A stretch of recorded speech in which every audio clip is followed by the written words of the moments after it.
Hello, my name is Dr. Shaddai Tembo, and I'm delighted to be recording a version of the presentation that I delivered at BERA Conference 2023. It was entitled Diversity in Unity, Nurturing Anti-Racist Habits in Play Through Froebelian Pedagogies. This paper was subsequently awarded the SIG Best Presentation Prize within the Early Childhood Education and Care category. So it felt really important that I re-record that delivery to ensure that the message and information I'm sharing is distributed to as wide an audience as possible. This is a collaborative project at its heart. So myself and Simon Bateson of the University of Edinburgh have been working really closely over the past few years on this project. And in that spirit, we're just going to hear from Simon for a couple of minutes before I get into the presentation slides.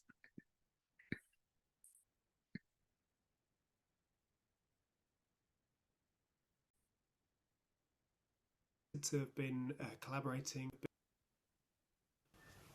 Hello, my name is Simon Bateson. I'm delighted to have been collaborating with Shaddai Tembo on this important research into the more than explicit racializing experiences and forces around young children, particularly looking at the deep prefiguring habits which show up in their play, which can be influenced by colonial norms that they are swimming in, so to speak, as well as the decolonial reimaginings that allow play to invite in different ways of being and seeing in the world, and ultimately shape their wider understandings and experiences of race. It's been for me a real privilege to work with Shaddai on this project, with thanks to the Froebel Trust supporting us in our work. A huge amount of learning and challenge and questions arising. It's felt politically timely for us to be doing this work in the midst of a resurgent culture war in the UK being stoked by certain parties suggesting that these kinds of questions should not be asked, when we categorically and deeply believe that they must be.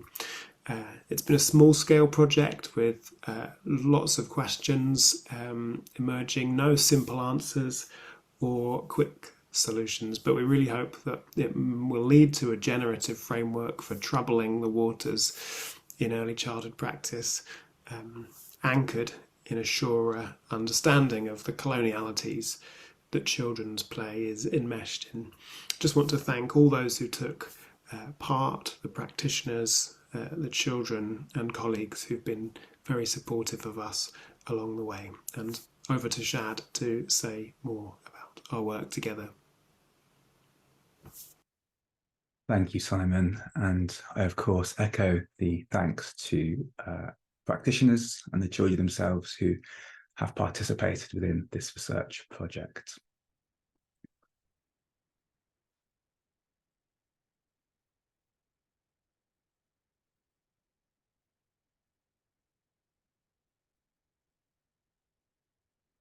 So this presentation, in the 15 or so minutes that I've got, will speak to the 4 papers that we have published as a result of our inquiry together.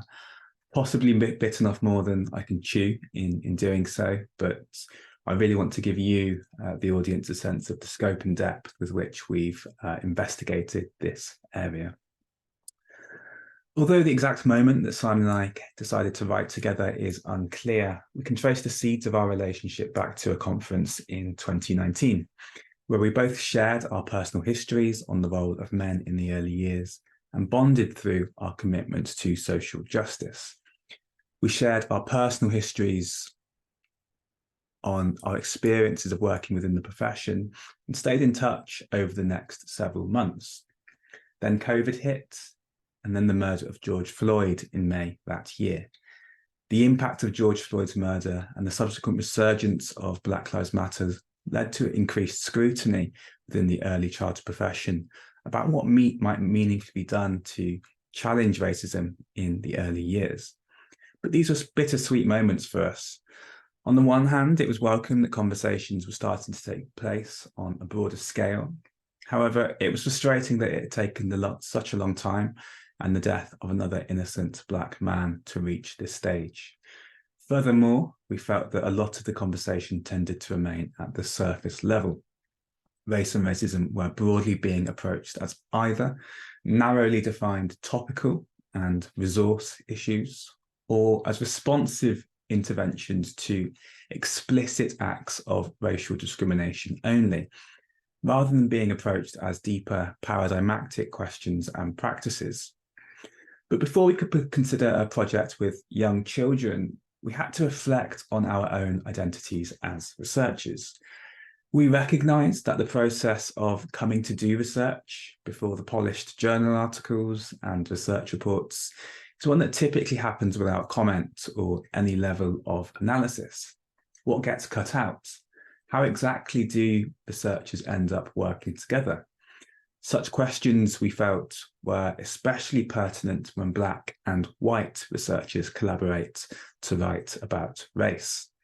The purpose of this first article, then, was to write out some of the individual tensions that Simon and I were experiencing. For me, those tensions included non-performative allyship that was rife during this period.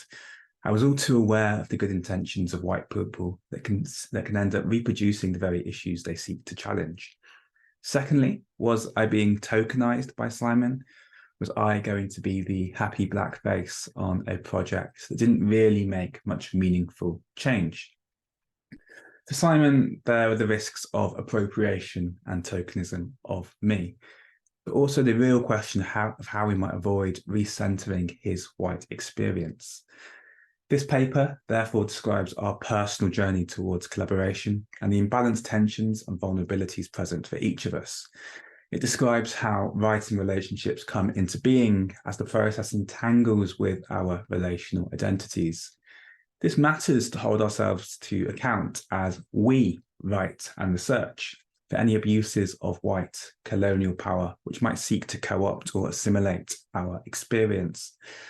Ultimately, writing this paper as a deliberate prelude enabled us to better stay with some of our individual tensions, but also play with the boundaries of our individual selves, informed by the theories of Bartkin and Deleuze, and finally provide a valuable set of ethics as we began our research project with young children. So following on from this prelude, and in response to some of those concerns about anti-racism being too superficial, treated only as topical or to do with resources, as mentioned earlier, we chose to engage in a research project with a view to developing an anti-racist framework within Froebelian pedagogy. The aims of this project were twofold. Firstly, to examine the relationship between Froebelian pedagogy and anti-racism, given that, at face value, Froebelian environments offer unique territory in which to observe children's entanglement with colonialism and proto-racialization. Our second aim was to develop a framework for understanding how race shows up through colonialities in play that might create power imbalances between different racial groups. In short, does Froebel speak to these issues? What role does play have in challenging racialized and colonial habits? And ultimately, what implications for practice? We wish to make clear that this is not a project that situates racism as a Black issue, but also asks the question, what role for majority white settings? As a key further justification, we often felt that for a number of nursery settings, particularly in the Scottish context outside of urban cities, that if we don't see racist actions, there's no issue. That was the prevailing belief among a number of settings that we had been in discussion with over the past couple of years. In other words, that was the belief that if we are all white here, then we're all white here, all right here. Race and racism aren't necessarily issues that these settings need to engage with. We argue that against this popular belief that racial discrimination is exceptional in this age group, Concerns have long been noted within decolonial fields about the extent to which a narrow focus on explicit racism at the interpersonal level misses, or perhaps conveniently ignores, the ways in which discrimination is first enabled by hegemonic, cultural, affective, and institutional assemblages of norms and values. This is not to dismiss interventions which challenge explicit acts of racism, but rather to pose the question of how else can be understood at its root. Most pertinent to our own interest is the question of how these norms are produced in the daily values, assumptions, choices, and reframings of the world in children's play encounters, reflecting their relationship in the world, both before and beyond explicit racist acts. In our second paper, as part of our initial scoping, we consider policy texts as both epistemically and ontologically significant in terms of understanding the way in which race and racism function. In other words, we view policy as productive of particular ways of knowing about children, childhood, and race and racism, and also productive of particular ways of being and becoming in practice. We find within the policy review that both Scotland and England refer to racial equality in education policies. However, while the main guidance in England is more explicit, there is less government-sponsored secondary policy cementing the commitment to equalities than is seen in Scotland. In practice, both countries concerns with racial equalities remain both marginal to day-to-day curriculum delivery and, more importantly, superficial, focused near exclusively on tackling outlier acts of racist behaviour and making small tweaks to didactic curriculums. While much is made of the current Conservative government's deliberate stoking up of the culture wars and denigration of further reaching anti-racist activity within schools, this history of superficiality is long-standing and is likely to continue under subsequent Westminster governments. As a result, anti-racism in early childhood policy and guidance remains near universally confined to promoting an undefined cultural sensitivity towards the needs of children and families, alongside largely performative changes to the storybook corner, the diversification of goals, school lunches, and token festivals.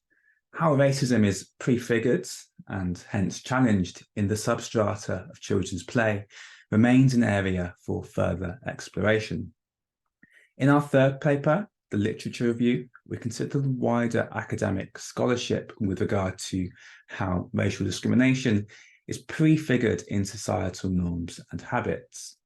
Drawing from the decolonial research, we argue that a focus on explicit racism lends itself to closing the stable door after the horse has bolted. We are instead more interested in the precursive values which enable young children's innate colour awareness to turn towards nurtured, exclusionary, and discriminating behaviours. As a springboard, we lean on the work of Jones and Oken to signal how a broader understanding of coloniality may inform earlier intervention in childhood practice. Jones and Oken list a number of cultural characteristics, which we term colonialities and decolonialities, that show up in everyday encounters wherever neoliberalism has reach and root to disconnect and disenfranchise individuals from the whole. Akin to the poet Guante, taking seriously the affects of colonialism as ever-present shifts our gaze toward the water in the ocean as opposed to the shark. We are drawn to these characteristics or colonialities and decolonialities, not in the interests of proving any causal or classificatory link between them and racism, but rather for their utility as guiding heuristics to better grasp processes of racialization in more affective ways. Importantly, to date, little has been written about these characteristics in terms of how they might specifically enable or problematize racialization amongst young children. They provoke us to reconsider children's play by anticipating colonialism as potentially ever present in children's everyday imaginaries, choices, beliefs, and experiences, not limited to singular incidents or individuals. Secondly, they invite us to view play as of a piece with wider environmental endowments, inviting us to think reflectively, for example, about the relationship between children's play and adult modelling, while not discounting children's potential for autonomy. Finally, their antidotes, as listed on the screen here, offer a window to grasp how children might already be challenging colonial norms. For example, to challenge singularity, the tacit or explicit affirmation of one right way. People and organizations routinely acknowledge uncertainty and gaps, as well as provisionality within their knowledge, to challenge the pre-extractive verifications of meaning in the supremacy of the written word, particularly pertinent in early years cultures which misguidedly elevate literacy as the focus of their work. People can, and children do, emphasize the depth, dynamics, and power of oral and other forms of communication beyond words. Ultimately, one of the purposes of listing these characteristics is to point out how organizations that unconsciously use them as their norms and standards make it difficult, if not impossible, to open the door to other cultural norms and standards.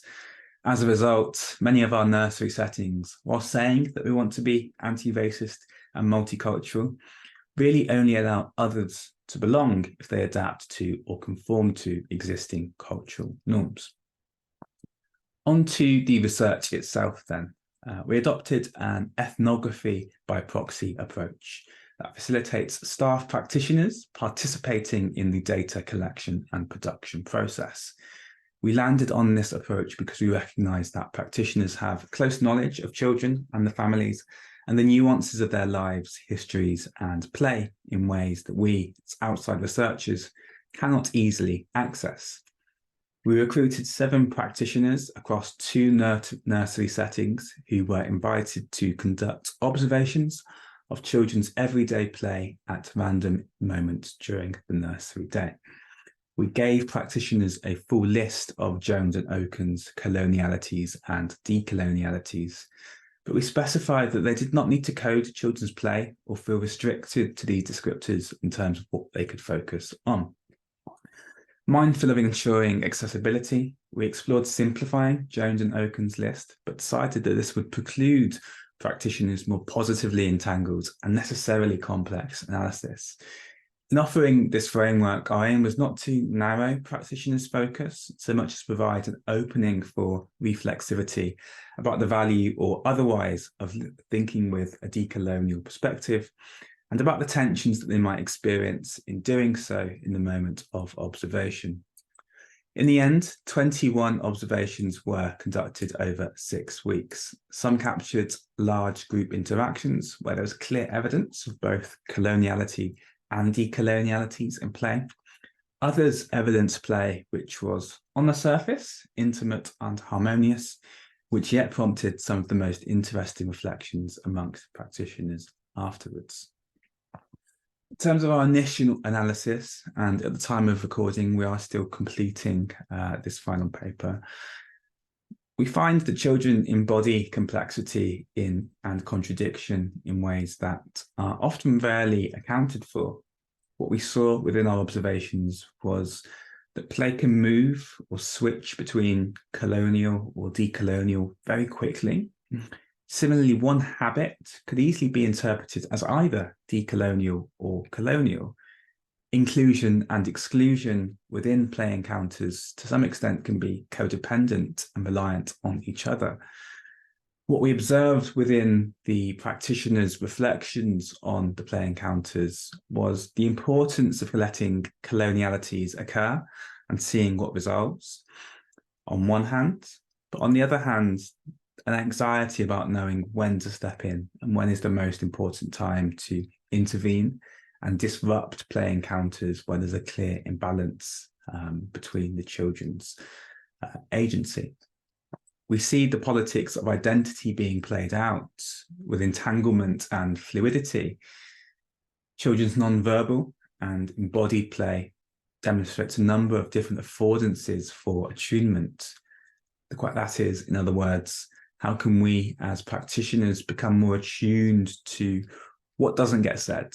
And how can we become attuned to the ways in which power and desire are shaped in unequal ways according to the colonialities and decolonialities outlined by Jones and Oken?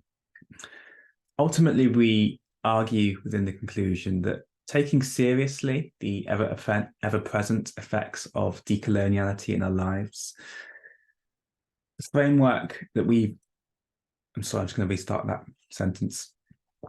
Ultimately, we come to the conclusion that taking seriously the ever-present effects of decoloniality in our lives, the production of a framework that might better enable us to grasp the sea in which we all swim, offers a productive line of flight, a raft from which to make sense of things. We see in the post-research reflections from a practitioner in asking them about opportunities springing from this research. But just being part of this project has opened up lots of conversations where we're looking more in depth at our practice, not only how we're teaching children about diversity and inclusion, but how we're challenging them, like the child who feels it's got to be their way, to say, your voice is important, but so is this person's. Everyone's voice should have an equal footing. Whilst being aware that in the society we live in, that's not the reality, but it could be more of a reality if the new generation of children are supported in being open and fair and know how to treat children with equality. We argue that ways of knowing differently, as elucidated through Jones and Oken's D/colonialities framework, might offer glimpses into more equitable futures underpinned by habits that unsettle racialization, both within and beyond the nursery.